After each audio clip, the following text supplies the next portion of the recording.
In this video, I am going to use Excel to simulate the rolling of a die. And what we're going to look at is the portion of the simulations for which the result is 1. So I'm going to create a little table with simulation number, the result, and the proportion. There we go.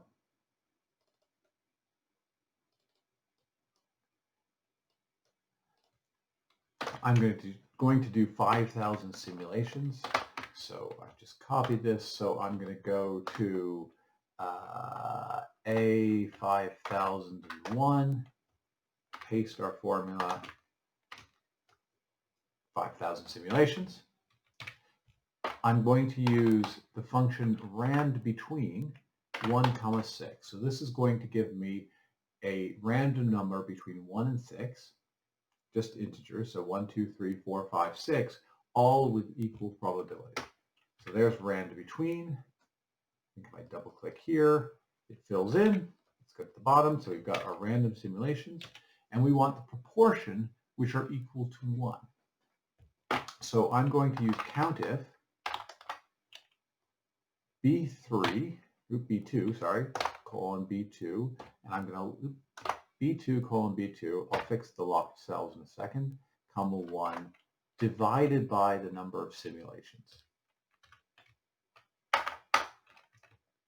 So let's lock a reference here. Number of simulations is, of course, A2.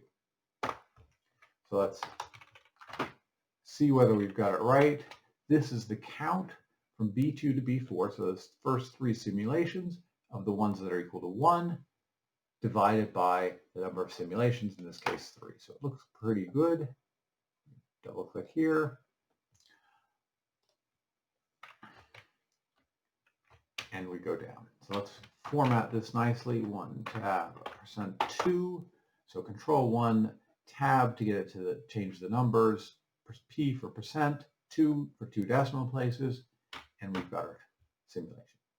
And what I'd like to do is simply graph this. So let's insert a line chart. Maybe we should make it a little bit smaller.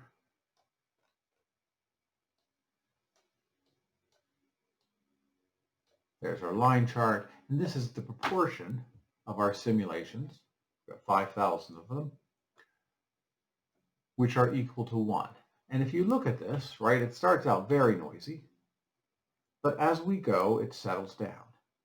And the value it settles down to should be the probability, and the probability is 1/6, or 16.67%. Now, if we look at this one, 16.21. We run it again, 16.69.